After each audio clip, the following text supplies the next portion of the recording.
The opportunity came with termites and a TED Talk. The listing said, reduced rent in exchange for light handyman work. I am a maintenance tech by day. Light to me means changing a faucet, not building Rome.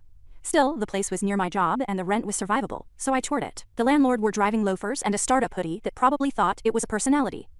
This is a partnership, he said, sweeping his arm toward a sagging deck. We will co-create value. Move-in week, he texted a, quote, punch list. Rebuild the deck, retile the shower, replace all outlets with the kind with USBs, and, my favorite, open the kitchen. By removing a non-load-bearing wall he'd circled on a photo with 3 different highlighters. Should be like a Saturday, he wrote. Granite vibes. I replied with a friendly work-for-rent agreement, deliverables itemized, timelines reasonable, materials his responsibility, and permits on him. Compensation. A monthly rent credit calculated at my normal rate. Clause.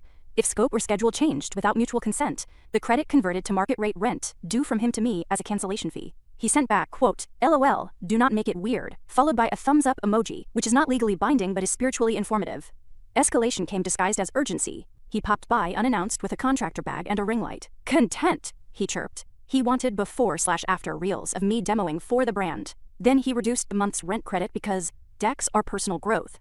I forwarded the agreement and CC'd myself like I was my own lawyer. He started tagging me on his Landlord Instagram, yes, promising future tenants, a fully renovated unit by our in-house craftsman. He even wrote Granite, which, for the record, was nowhere in the budget or on earth at that price.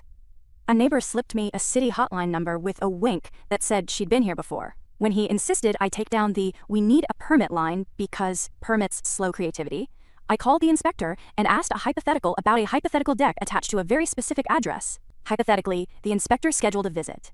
The day of, my landlord met the inspector in loafers and a shirt that said, build your own luck. He argued the deck was a wellness platform. The inspector pointed at the rotten ledger board and wrote faster than anyone doing sun salutations. The wall he wanted gone turned out to be enthusiastic about holding the roof up. The outlets were spliced like a friendship bracelet, fines stacked like Jenga. He stormed into my kitchen after they left. You sabotaged the vibe, he said.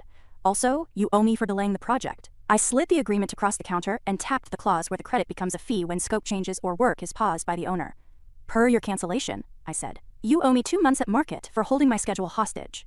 He tried to evict me via Notes app screenshot. Meanwhile, the inspector sent a correction plan that involved, among other things, hiring someone licensed and telling the truth. A week later, a realtor photographed the house with the deck artfully cropped. I moved out on my timeline with my tools and my deposit. A month later, the new owner, an adult who knows wood has feelings, emailed me a real contract to fix the deck with permits. I quoted my rate. She agreed before I could finish the word granite. The old landlord finally gave me exposure. It was the sunlight where a wall still stood, doing its job better than he ever did.